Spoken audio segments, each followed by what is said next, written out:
आगरा के सुल्तानपुर इलाके में सुबह के करीब 9 बजे का वक्त था। रेलवे स्टेशन के पास मौजूद सुनसान खेतों के बीच से एक राहगीर गुजर रहा था। तभी उसकी नजर झाड़ियों के अंदर पड़ी एक ऐसी चीज पर टिक गई जिसे देखकर उसके कदम अचानक थम गए।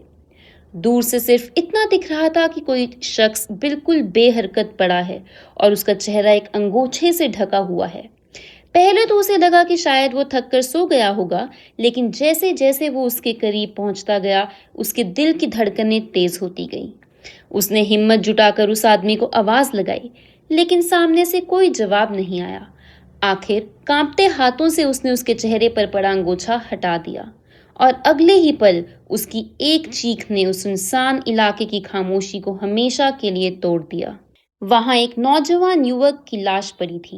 घबराए हुए लोगों ने तुरंत पुलिस को सूचना दी। कुछ ही देर में पुलिस मौके पर पहुंच गई और देखते ही देखते वहां लोगों की भारी भीड़ जमा हो गई। इसी भीड़ के बीच एक बुजुर्ग शख्स लाश के पास आए। एक नजर देखते ही उनकी रूह कांप उठी। कांपती हुई आवाज में वो बस इतना कह पाए, ये तो मेरा बेटा अमित है। ये सुनते ही माँ, पत्नी और छोटा भाई भी वहां पहुंच गए। पल भर में पूरा माहौल चीखों से गूंज उठा। जांच के दौरान पुलिस ने परिवार से पूछताछ की। तब अमित के छोटे भाई ने बताया कि कुछ दिन पहले ढाबे में काम करने वाले एक शख्स से अमित का झगड़ा हुआ था।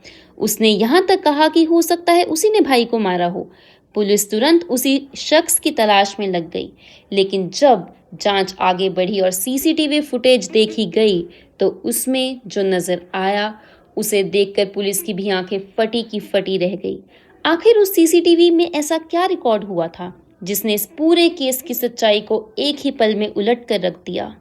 आइए जानते हैं। Welcome to the mystery artlist. You are watching the house of betrayal.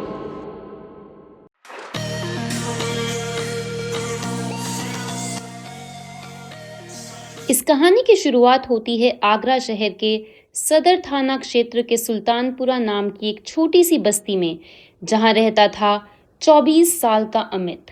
Amit एक साधारण लेकिन बेहद जिम्मेदार लड़का था।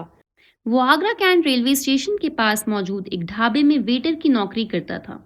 सुबह से लेकर देर रात तक बिना रुके काम करना, ग्राहकों की सेवा करना और हर दिन मेहनत की इंतहा करना उसकी जिंदगी का हिस्सा बन चुका था। लेकिन इतनी मुश्किलों के बाद भी अमित के चेहरे पर कभी शिकायत नजर नहीं आती थी। उसकी एक ही कोशिश रहती थी कि उसके घर में कभी पैसों की कमी महसूस ना हो। उसके पिता महेश अब उम्र के इस मोड़ पर पहुंच चुके थे जहां मेहनत कर पाना आसान नहीं था, इसलिए पूरे परिवार की जिम्मेदारी अमित के कंधों पर आ चुकी थी। वो अपनी हर महीने की कमाई बिना सोचे समझे सीधा अपने माँ बाप के हाथों में रख देता था। उसका एक छोटा भाई भी था, भोलू, लेकिन दोनों भाइयों की सोच और जिंदगी जीने का तरीका एक दूसरे से बिल्कुल अलग था।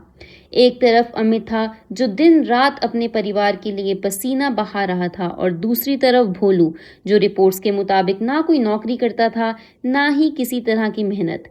हैरानी की बात यह थी कि इतना सब होने के बाद भी अमित ने कभी भी अपने छोटे भाई से शिकायत नहीं करी।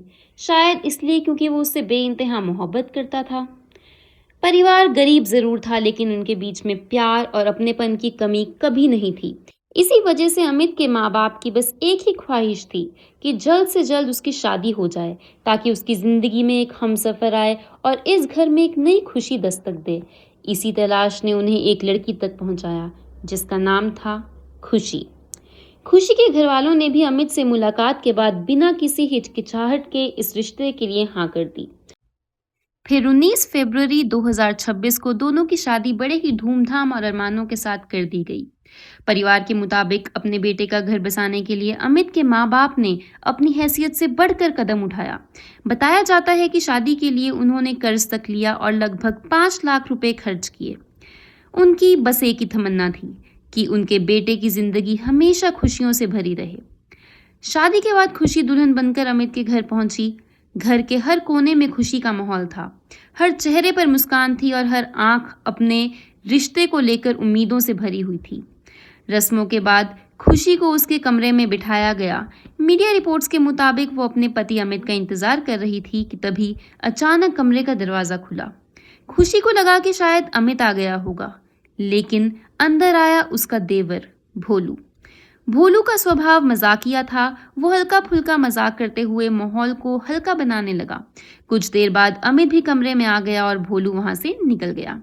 उस वक्त किसी को भी अंदाजा नहीं था कि एक ये मामूली मुलाकात आने वाले वक्त की सबसे बड़ी कहानी की पहली कड़ी बनने वाली है। अगले ही दिन से खुशी ने घर की जिम्मेदारियां संभालनी शुरू कर दी। वो सिर्फ अमित ही नहीं बल्कि उसके माँ बाप का भी पूरा ख्याल रखती थी। उसके व्यवहार ने बहुत ही कम समय में सबका दिल जीत लिया। अमित के माँ बाप को लगने लगा था कि उन्होंने अपने बेटे के लिए बिल्कुल सही जीवन साथी चुना है। वहीं अमित भी अपनी पत्नी को घर के कामों में माँ का हाथ बटाते देखकर अंदर ही अंदर बहुत खुश होता था। लेकिन इसी दौरान घर में एक और बदलाव धीरे धीरे अपनी जगह बना रहा था। जो भोलू पहले पूरा दिन अपने मोबाइल और सोशल मीडिया में खोया रहता था, अब उसका ज्यादातर वक्त खुशी के आसपास गुजरने लगा। कभी वो बाजार से उसके लिए सामान ले आता, कभी घर के छोटे मोटे कामों में उसकी मदद करता और कभी सिर्फ उसके साथ बैठकर हंसी मजाक करता रहता। शुरुआत में ये सब देखकर अमित और उसके माँ बाप को बहुत सुकून मिला। उन्हें लगा कि खुशी के घर में आने के बाद भोलू की आदतें बदल रही हैं। शायद अब वो जिम्मेदारी समझने लगा था। सबसे ज्यादा भरोसा अमित को था। उसे पूरा यकीन था कि जब वो दिन भर ढाबे पर मेहनत करता है तब उसका छोटा भाई घर पर रहकर उसकी पत्नी और परिवार का ख्याल रखता होगा। लेकिन जिस रिश्ते को पूरा परिवार एक साफ और पवित्र देवर भाभी का रिश्ता समझ रहा था, मीडिया रिपोर्ट्स के मुताबिक उसी रिश्ते की आड़ में एक ऐसा राज जन्म ले चुका था जो धीरे धीरे पूरे परिवार की बुनियाद हिलाने वाला था। बताया जाता है कि वक्त के साथ खुशी और भोलू की नजदीकियां बढ़ने लगी। जब घर में कोई मौजूद नहीं होता, तब दोनों अक्सर एक साथ काफी देर वक्त बिताते थे। धीरे धीरे उनके बीच की दूरियां खत्म होने लगी और उनका रिश्ता आम देवर भाभी के रिश्ते की सीमाओं से बहुत आगे निकल गया। कुछ ही हफ्तों में हालात ऐसे बदल गए कि रिपोर्ट्स के मुताबिक खुशी को अमित की मौजूदगी एक रुकावट लगने लगी। दूसरी तरफ भोलू भी उसके इतना करीब आ चुका था कि दोनों हर दिन सिर्फ एक मौके का इंतजार करते, कब अमित काम के लिए घर से निकले और कब उन्हें अकेला वक्त मिले। सबसे हैरान कर देने वाली बात ये थी कि इस पूरे दौरान अमित को किसी बात पर शक नहीं हुआ, ना ही उसके माँ बाप को। जब भी वो खुशी और भोलू को साथ देखते, उन्हें बस इतना ही लगता था कि देवर और भाभी के बीच हंसी मजाक चल रहा है और शायद यही भरोसा आने वाले सबसे बड़े धोखे की वजह बनने वाला था। दोनों बेहद सावधानी से अपने रिश्ते को छुपाए हुए थे। दिन में मौका मिलते ही नजदीकियां बढ़ाते, लेकिन जैसे ही शाम को अमित थका हारा घर लौटता, सब कुछ पल भर में बदल जाता। उनके चेहरों के भाव बदल जाते, उनका व्यवहार बदल जाता और देखते ही देखते वो दोनों फिर से एक आदर्श देवर और भाभी की तरह पेश आने लगते, जैसे इस घर में कभी कुछ हुआ ही ना हो। कहते हैं ना, पाप चाहे कितनी भी चालाकी से क्यों ना छुपाया जाए, एक ना एक दिन उसका सच दुनिया के सामने आ ही जाता है। और इस कहानी में भी कुछ ऐसा ही हुआ। 14 जून 2026 हर दिन की तरह अमित सुबह काम पर निकल गया था, लेकिन उस दिन किस्मत ने उसके लिए कुछ और ही लिखा हुआ था। शाम होने से पहले ही वो अचानक घर लौट आया। घर के अंदर कदम रखते ही उसे अजीब सा सन्नाटा महसूस हुआ। ना किसी की आवाज, ना किसी की हलचल। वो धीरे धीरे अपने कमरे की तरफ बढ़ा। जैसे ही उसने दरवाजा खोला, उसके पैरों तले जमीन खिसक गई। पुलिस के मुताबिक और मीडिया रिपोर्ट्स के अनुसार कमरे के अंदर उसने अपनी पत्नी खुशी और अपने छोटे भाई भोलू को आपत्तिजनक हालत में देख लिया था। एक ही पल में उसका भरोसा, उसके सपने और उसकी पूरी जिंदगी बिखर चुकी थी। जिस भाई को वो अपनी जान से बढ़कर मानता था, जिस पत्नी के लिए उसने कर्ज लेकर घर बसाया था, आज वही दोनों उसकी जिंदगी का सबसे बड़ा धोखा बन चुके थे। गुस्से और दर्द से बेकाबू अमित ने भोलू का सामना किया। घर के अंदर चीख पुकार मच गई। शोर सुनकर अमित के माँ बाप भी वहां आ पहुंचे। जब अमित ने उन्हें पूरी बात बताई तो वो भी सन्न रह गए। उन्हें यकीन ही नहीं हो रहा था कि जिन दोनों पर उन्होंने इतना भरोसा किया, वही उनके भरोसे को इस तरह तोड़ देंगे। परिवार के मुताबिक उस दिन घर में काफी देर तक विवाद चला और दोनों को ही उनकी हरकतों के लिए खूब फटकार लगाई गई। लेकिन उस दिन सिर्फ एक रिश्ता नहीं टूटा था, उस दिन एक और खतरनाक चीज ने जन्म लिया था, बदले की भावना। पुलिस के अनुसार अमित ने जिस दिन उनका सच पकड़ लिया, उसी दिन से खुशी और भोलू को लगने लगा कि जब तक अमित जिंदा है तब तक वो कभी एक नहीं हो सकते। और यहीं से शुरू हुई एक ऐसी साजिश जिसका अंजाम बेहद खौफनाक होने वाला था। घर में हुए झगड़े के बाद खुशी कुछ दिनों के लिए अपने मायके प्रेमनगर चली गई, लेकिन पुलिस के मुताबिक वो सिर्फ गुस्सा शांत करने नहीं गई थी, बल्कि एक नया प्लान तैयार करने गई थी। जांच में सामने आई जानकारी के अनुसार उसने वहीं से चूहा मारने की दवाई खरीदी और उसे चुपचाप अपने बैग में रख लिया। कुछ दिन बाद जब वो वापस ससुराल आई तो उसने फिर से एक आदर्श पत्नी का नाटक शुरू कर दिया। उसका मकसद था अमित का भरोसा दोबारा जीतना। पुलिस को दिए गए बयानों के मुताबिक खुशी ने अपने इस इरादे की जानकारी पहले ही भोलू को दे दी थी।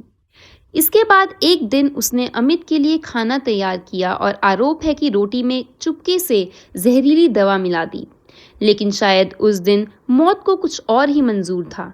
जैसे ही अमित ने 2-3 निवाले खाए, उसे खाने से अजीब सी बदबू महसूस हुई। उसने तुरंत खाना छोड़ दिया। हालांकि जहर की थोड़ी मात्रा उसके शरीर में पहुंच चुकी थी, जिसकी वजह से उसकी तबीयत बिगड़ गई और उसे उल्टियां होने लगी। लेकिन वक्त रहते उसकी जान बच गई। इस तरह खुशी और भोलू की पहली साजिश नाकाम हो गई। लेकिन वो रुकने वाले नहीं थे। जब जहर का प्लान फेल हो गया, तब दोनों ने एक और भी ज्यादा खौफनाक फैसला लिया। पुलिस के मुताबिक अब उन्होंने तय किया कि अमित को घर के अंदर नहीं, बल्कि घर से बाहर ऐसी जगह मौत के घाट उतारा जाएगा जहां शक की सुई उन दोनों तक कभी ना पहुंच सके। और फिर आई 17 जून 2026। सुबह हर रोज की तरह अमित काम के लिए घर से निकला। उसे बिल्कुल अंदाजा नहीं था कि उसकी मौत उसके पीछे पीछे चल रही है। पुलिस के अनुसार भोलू चुपचाप उसका पीछा करने लगा। कुछ देर बाद अमित रेलवे स्टेशन के पास खेतों की तरफ फ्रेश होने के लिए रुक गया। उसे क्या पता था कि अगले कुछ ही पलों में उसकी जिंदगी हमेशा के लिए बदलने वाली है। शायद भोलू इसी पल का इंतजार कर रहा था। जैसे ही अमित झाड़ियों के पास बैठा, पुलिस के आरोप के मुताबिक भोलू चुपके से उसके पीछे पहुंच गया और बिना किसी चेतावनी के एक भारी सीमेंट के पत्थर से उसके सिर पर लगातार वार करने लगा। हमला इतना अचानक और इतना खतरनाक था कि अमित वहीं जमीन पर गिर पड़ा। लेकिन कहानी यहीं खत्म नहीं हुई। जांच के मुताबिक पहचान छुपाने और पुलिस को गुमराह करने के इरादे से आरोपी ने उसी पत्थर से अमित के चेहरे पर कई वार किए ताकि उसकी शिनाख्त मुश्किल हो जाए। इसके बाद भी जब उसने महसूस किया कि अमित की सांसें अभी भी चल रही हैं, तो पुलिस के अनुसार उसने अमित के गले में पड़े गमछे को जोर से कस दिया और तब तक दबाए रखा जब तक उसकी सांसें हमेशा के लिए थम नहीं गई। वारदात को अंजाम देने के बाद उसने लाश को उसी गमछे से ढक दिया और बिना किसी को शक होने दिए घर लौट गया। घर पहुंचते ही उसने कपड़े बदले और इशारों ही इशारों में खुशी को बता दिया कि काम हो चुका है। पुलिस के मुताबिक दोनों को लग रहा था कि अब उनके रास्ते का सबसे बड़ा रोड़ा हमेशा के लिए हट चुका है, लेकिन वो नहीं जानते थे कि उनकी एक छोटी सी चूक उन्हें कानून के दरवाजे तक ले जाने वाली थी। जांच के दौरान पुलिस ने साथ ही घर के आसपास लगे सीसीटीवी कैमरास की फुटेज खंगालनी शुरू कर दी और यहीं से केस में एक नया मोड़ आया। एक सीसीटीवी फुटेज में अमित सुबह करीब 7 बजे घर से निकलता हुआ नजर आया। उसके कुछ ही देर बाद भोलू भी उसके पीछे पीछे जाता हुआ दिखाई दिया और दूसरी फुटेज में वही भोलू घबराहट भरी हालत में वापस लौटते हुए नजर आया। अब पुलिस का शक और गहरा हो चुका था। इसके बाद पुलिस ने भोलू के मोबाइल की लोकेशन ट्रेस की, जो वारदात के वक्त बिल्कुल उसी जगह मौजूद मिली जहां अमित की लाश बरामद हुई थी। ये सबूत मिलते ही पुलिस ने भोलू को हिरासत में ले लिया। शुरुआत में उसने खुद को बेकसूर बताने की पूरी कोशिश करी, लेकिन पूछताछ बढ़ती गई और आखिरकार वो टूट गया। पुलिस के मुताबिक उसने अपना जुर्म कबूल कर लिया और बताया कि इस पूरी साजिश की मुख्य साजिशकर्ता खुशी थी। जैसे ही खुशी को पता चला कि भोलू ने पुलिस के सामने सब कुछ बता दिया है, वो बुरी तरह घबरा गई। उसे समझ नहीं आया कि अब वो क्या करे। पुलिस के अनुसार गिरफ्तारी के डर से उसने अपने कमरे का दरवाजा अंदर से बंद कर लिया और दुपट्टे का फंदा बनाकर अपनी जान देने की कोशिश की। लेकिन घर के लोगों ने वक्त रहते उसे देख लिया और उसकी जान बचा ली। इसके बाद पुलिस ने उसे भी गिरफ्तार कर लिया। जांच के दौरान पुलिस ने वारदात में इस्तेमाल होने का आरोपित सीमेंट का पत्थर और गमछा भी बरामद कर लिया। पुलिस के मुताबिक दोनों आरोपियों के खिलाफ संबंधित कानूनी धाराओं के तहत मामला दर्ज किया गया और अदालत में पेश करने के बाद उन्हें न्यायिक हिरासत में भेज दिया गया है। ये मामला सिर्फ एक हत्या की कहानी का नहीं है, ये उस भरोसे की कहानी है जो टूटने के बाद कभी दोबारा पहले जैसा नहीं हो सकता। एक ऐसा बेटा जो अपने माँ बाप के बुढ़ापे का सहारा था, जिसने अपनी हर खुशी परिवार के नाम कर दी, वही एक नाजायज रिश्ते और धोखे की भेंट चढ़ गया। अब इस पूरे मामले पर आपकी क्या राय है, हमें कमेंट सेक्शन में ज़रूर बताइएगा।